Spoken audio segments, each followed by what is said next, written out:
3 دفعہ اول آخر درود شریف روزانہ پڑھ کے دعا کریں، انشاءاللہ رشتہ ہو جائے۔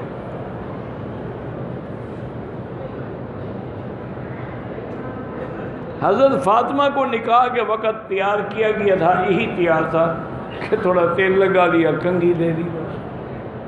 بیوٹی پارلر نہیں گئی تھی۔ آپ تو وہاں تیاری کرتی ہیں نا۔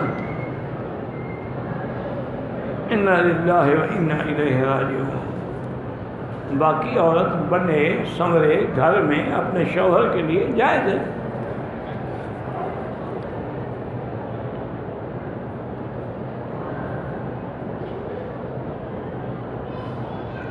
کہتا ہے کہ ایک عورت کا شوہر فوت ہو گیا، اس کی 2 بیٹیاں ہیں۔ عورت عدت پوری کر کے بھائی کے پاس آ گئی۔ اب جو اس کے سسرال والے ہیں وہ حصہ نہیں دے رہے، تو کوئی بات نہیں، قیامت میں دے دیں گے، ابھی فکر نہ کریں۔ اگر دنیا میں طاقت ہے، وسائل ہیں، تو آپ قانونی کارروائی کریں، ورنہ اللہ پہ چھوڑ دیں، قیامت میں تو ملے گا نا۔ یہ بھی جائیداد ساتھ نہیں لے جائیں گے، جائیداد یہی پڑی رہے گی اور سب مر جائیں گے۔ اگر تراویح کی نماز میں قرآن حافظ پڑھ رہا ہے اور پیچھے حافظ کوئی نہ ہو تو قرآن دیکھ کے سنتا رہے، کوئی حرج نہیں۔ صلاۃ تسبیح کی دوسری رکعت میں اتحیات اور دعا مکمل نہیں پڑھنی، اشہد ان محمد عبدہ رسولہ تک۔ طواف کرنے کا ثواب یہ ہے کہ ایک غلام خرید کر کے آزاد کیا جائے۔ عمرہ تو چھوٹا حج ہے۔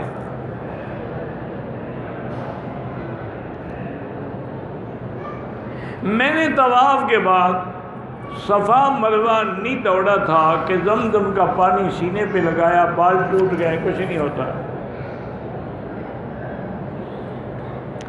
میں نے 2 بار حج کیا ہے، دونوں بار ظہر سے پہلے کنکریاں ماری ہیں۔ اب ایک دم دینا ہوگا، ہاں ایک دم دینا ہوگا۔ 2 دفعہ حج کر چکے ہو، پھر بھی تمہیں مسئلہ سمجھ نہیں آیا، کیا کریں آپ؟ دیکھتے ہیں لوگ جا رہے ہیں، چلو بھائی۔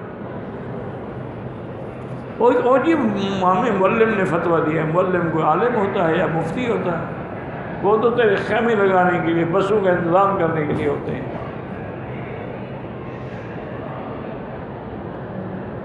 میں بہت یا بھی بار مدینے سے بغیر احرام کا ایک دم ہے، آئندہ نہ آنا بغیر احرام کے۔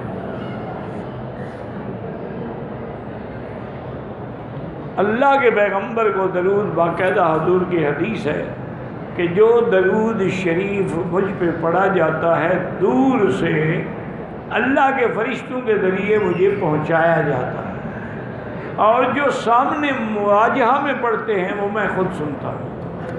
تو جب درود پہنچایا جاتا ہے تو باقی، اسی لیے یہ بھی ایک روایت میں ہے کہ سوموار کے دن اور جمعرات ضرور زیادہ درود پڑھا کرو تاکہ مجھے پر پیش ہوتے ہیں۔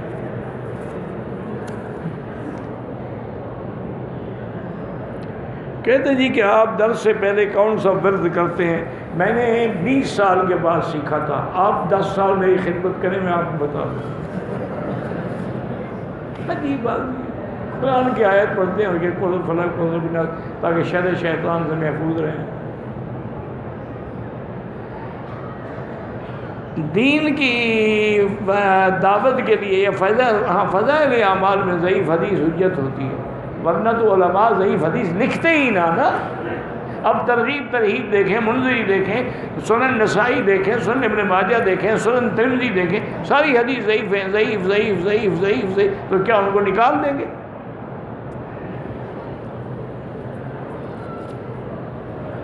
غصے پہ کنٹرول کیسے کریں؟ بلڈ پریشر کی 2 گولیاں کھا لی، کنٹرول ہو جائے گا۔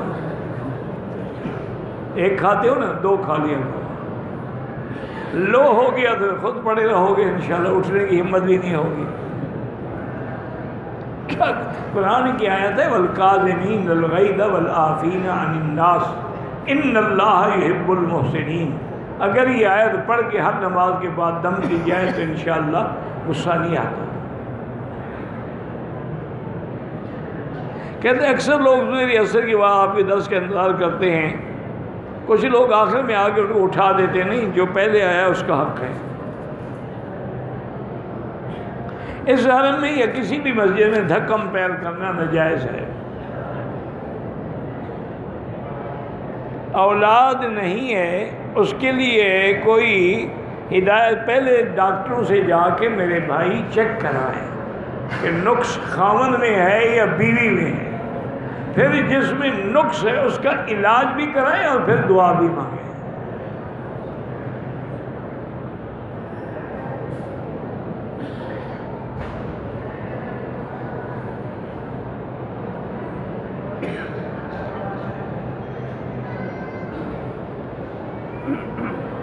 بہرحال اگر آپ نے حیض کے اپنے 8 دن پورے کر لیے تھے، پاک بھی ہو گئی تھی، غسل کر کے رہے، عمرہ کر، تو اللہ قبول فرمائے گا۔ اگر اللہ نے پیسہ دیا ہو تو احتراماً ایک دم دے دیں۔ وادی جن پر پانی بہتا ہے میں نے دیکھی نہیں، مجھے کیا پتا ہے۔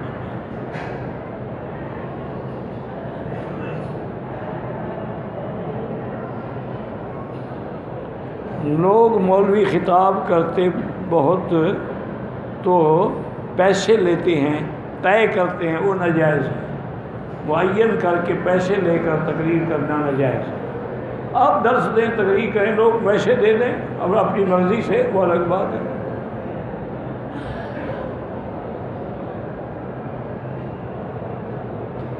ایک آدمی کی 4 بیویاں ہیں، ایک کو عمرے پہ لایا، سب کو عمرہ کرایا، ورنہ قیامت میں پکڑا جائے گا۔ اور آتے وقت اگر قرآن دادی کر لیتے تو گناہ سے بچ جاتے۔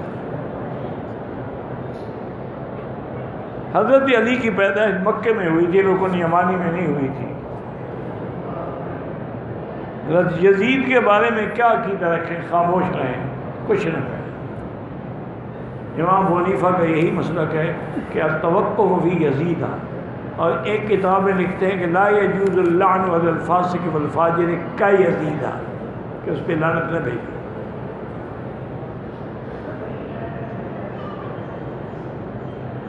قیامت والے لوگ کہاں جمع ہوں گے؟ عرفات میں نہیں، شام میں ہوں گے۔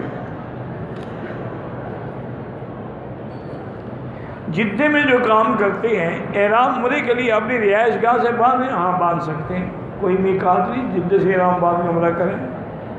اگر کوئی عمرہ کرنے کے لیے پاکستان سے آئے، 1 یا 2 دن جدے میں ٹھہرے، وہ بھی جدے سے احرام باندھ سکتا ہے، اور دم بھی کوئی نہیں، کیونکہ اس کا پہلا سفر جو ہے وہ جدہ ہو گیا۔ احرام کی چادر ناپاک ہو جائے، دھو لیں، بدل لیں اور پہن لیں، کوئی مسئلہ نہیں۔ نماز تہجد 8 رکعات ہے، 4 رکعات کر کے پڑھیں۔ داڑھی کو رنگ لگائیں، کالا نہ ہو، باقی تمہاری مرضی۔ جنازے کی نماز میں کرانا جائز، اور پتہ نہیں کیا کرانا، پتہ نہیں کیا ہے، پڑھا ہی نہیں جاتا، کیا کروں۔ طواف کے بعد بھول کے بال کٹوا دیے، صفا مروانی کی دم پڑ گئی، 1 بکری دم ادا کرو، پھر نہیں بھولو گے انشاءاللہ۔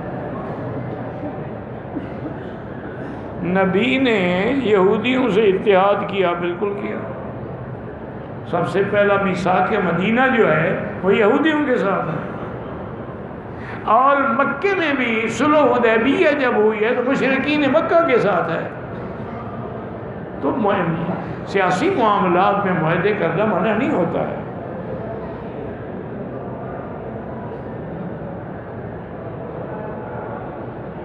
بہرحال کوشش یہی کریں کہ غیر لوگوں سے اتحاد نہ ہو، لیکن اگر کسی ضرورت کے تابع اتحاد ہو تو وہ خلاف شریعت نہیں ہوتا، لیکن کرنا نہیں چاہیے۔ میں ریاض میں رہتا ہوں، ایک کزن جدے میں ہے، عمرے کے لیے آیا، سیدھا جدے آیا، وہاں کزن کے ساتھ احرام باندھا، کوئی حرج نہیں۔ میں سعودیہ میں کام کرتا ہوں، بعض دفعہ کمپنی جو ہے تنخواہ دیر سے دیتی ہے تو ہم مجبوری میں کمپنی سے جھوٹ بولتے ہیں کہ ہم نے پاکستان جانا ہے، اپنا حق لینے کے لیے جھوٹ نہیں ہوتا۔ پھر تمہاری جھوٹ کا ان کو پتہ نہیں لگ جائے گا کہ تم گئے ہو کہ نہیں گئے۔ چاروں کونوں کو ہاتھ لگانا منع ہے، صرف حجر اسود اور رکن یمانی۔ سورۃ فاتحہ کے بعد جب ہم سورت شروع کریں تو بسم اللہ الرحمن الرحیم، دوران طواف نہ کعبے کی طرف سینہ کریں نہ پشت کریں، ورنہ ائمہ ثلاثہ کے نزدیک طواف فاسد ہو جاتا ہے۔ ہر نماز کی رکعت میں بسم اللہ پڑھیں، امام کے پیچھے ہیں تو کچھ بھی نہ پڑھیں، اکیلے ہیں تو پڑھتے رہیں۔ قضا نماز ہر نماز کے بعد پڑھ سکتے ہیں، فجر کی قضا نماز ظہر اور عصر کو بھی پڑھ سکتے ہیں، کوشش کریں جتنا جلدی پڑھ لو۔ عورت کا احرام کوئی نہیں ہوتا، جو کپڑے پہنے ہوئے ہیں اسی میں نیت کرے گی، وہی احرام ہے، اس کے لیے الگ کوئی احرام نہیں۔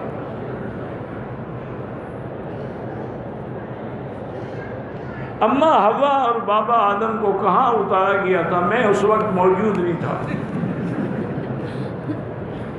اس دور میں جو مولوی ہو اس سے پوچھیں،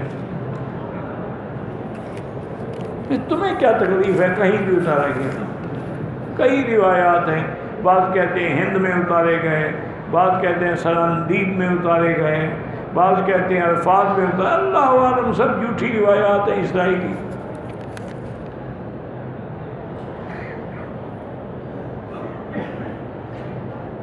کہتے ہیں ہمارے مردے قبر پر اذان اس لیے دیتے ہیں، وہ کہتے ہیں کہ جب منکر نکیر فرشتے آتے ہیں سوال جواب پوچھنے کے لیے، شیطان بھی ساتھ آتا ہے، ہم جب اذان دیں گے تو شیطان بھاگ جائے گا، تو اگر اس نے پہلے سے کلمہ پڑھا ہوا ہے تو شیطان آ ہی نہیں سکتا۔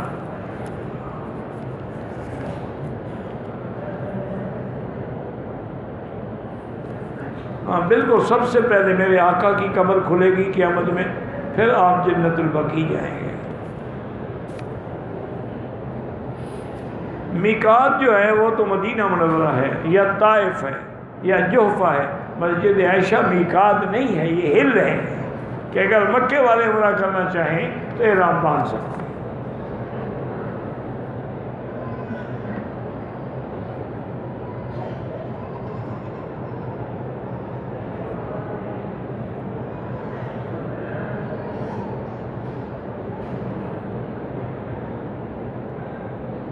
ڈرائیور سے پرس چھین لیا، بھاگ گیا۔ عمرہ پرائیویٹ گاڑی سے چڑھنے سے احتیاط کریں، ٹھیک ہے؟ پرائیویٹ یعنی باہر کے لوگ جو ہے نا کوشش کریں کہ سرکاری بسوں میں چڑھیں، کیونکہ بعض پرائیویٹ جو ہے وہ ڈاکو بھی ہوتے ہیں، اور پھر ان کے پلیٹ نمبر اپنے پاس پہلے لکھیں، مضبوط رکھیں، پھر آپ بیٹھیں، اس کو اندازہ ہو جائے گا کہ اگر میں بھاگا تو میرا نمبر پولیس کو دے دے گا۔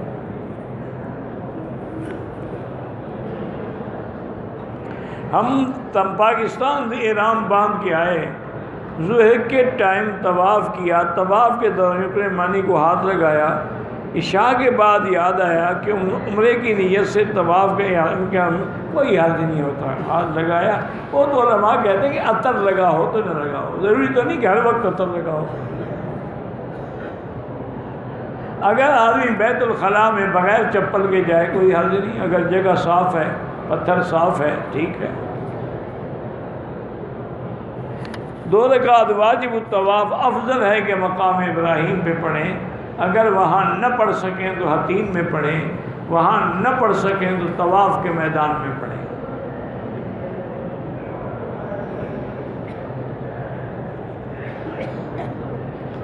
آپ میرے استاد ہیں، میں آپ کے لیے دعا کرتا ہوں، بڑی مہربانی، اللہ جزائے خیر دے آپ کو۔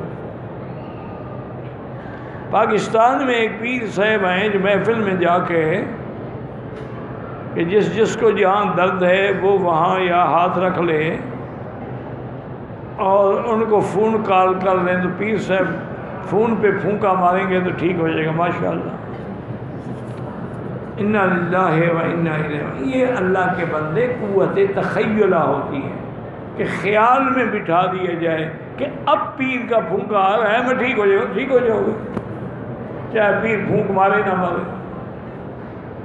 اور آپ اس کی طرف خیال نہ کریں، اس کو کہو خود آ کے پھونک مارتا رہے، کوئی فائدہ نہیں ہوگا۔ یہ تو قوت خیالیہ کا ایک بے وقوفی ہوتی ہے۔ جیسے کہ جادوگروں نے جب رسیاں ڈالی تھی، یخیل الیہ کہ ان کے دماغوں میں ایک تخیل بٹھا دیا گیا کہ دیکھو یہ سانپ ہیں بھاگ رہے ہیں، حالانکہ وہ رسیاں تھیں، سانپ تھوڑے تھے۔ میں عالم میں شریعت پڑھ رہا ہوں، وہاں اردو زبان میں بہت کتابیں ہیں، بہرحال کوشش یہ کریں کہ جس مسلک سے آپ کا تعلق ہے اسی مسلک کے علماء کی کتابیں پڑھیں، کیونکہ ابھی آپ طالب ہیں، اس لیے آپ دھوکے میں پڑ جائیں گے، پھر ایسا نہ ہو کہ دین ہی چھوڑ بیٹھیں۔ موبائل فون سے بھی فوٹو نہ بنایا کریں۔ آب زمزم میں چائے پکائیں جائز ہے۔ مسجد الحرام سے باہر کچھ بیت الخلاء ہے، لوگ کہتے ہیں کہ ابو جہل کا گھر تھا، اللہ کو پتہ، یہاں تو بڑے بڑے صحابہ کے گھر ٹوٹ گئے، اگر ابو جہل کا ٹوٹ گیا تو کیا ہو جائے گا؟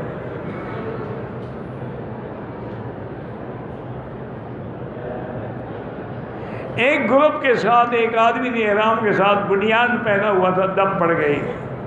دوسرے آدمی نے انڈر ویئر نہیں نکالا، اس پہ بھی دم پڑ گئی۔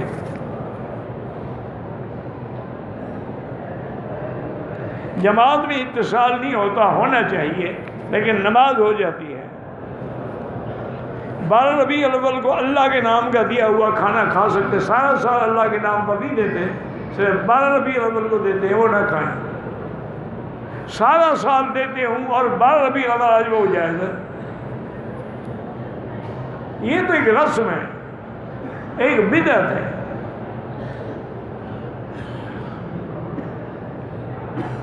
بہرحال جس کو جو بھی مرض ہے، جو لا علاج بیماریاں ہیں، ان کے لیے علاج ہے لیس لہا من دون اللہ کاشفہ، یہ آیت پڑھ کے دم کریں، پلائیں۔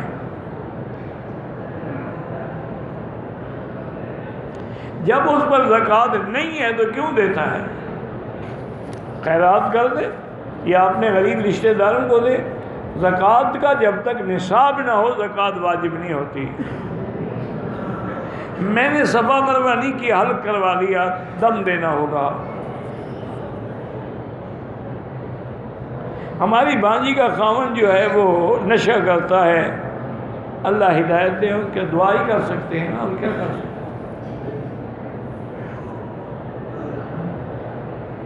بہرحال گزارش یہ ہے کہ جب اللہ کے گھر میں آپ ہیں تو ہر نیکی پر 1 لاکھ کا ثواب ملتا ہے۔ تراویح میں قرآن کو تیز نہ پڑھیں، ایسے پڑھیں کہ وہ حدر تو ہو، لیکن یہ نہیں کہ لفظی سمجھ نہ آئے، یا جو شد مد ہے اس کی بھی رعایت نہ ہو، جیسے ہمارے ملک میں ہوتے ہیں تعلمون یعلمون اللہ اکبر۔ مسجد عائشہ سے عمرہ ہو سکتا ہے۔ مجھے آپ سے اجازت حدیث لینی ہے، صبح کی نماز کے بعد نیچے درس ہوتا ہے، وہیں آ جائیں انشاءاللہ تو دے دیں گے۔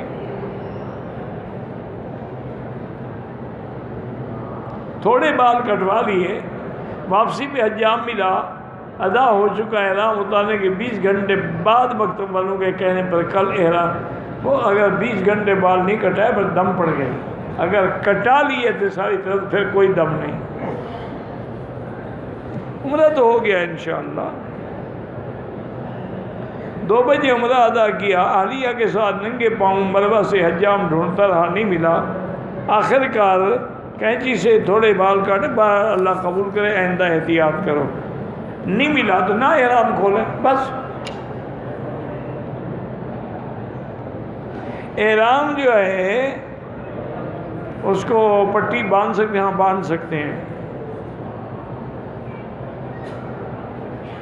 میں نے اپنے شوہر کو قسم دی کہ عمرہ حج نہیں کروں گی، کر دیا، کوئی بات نہیں، اچھا کیا، ایسی قسم توڑ دینی چاہیے۔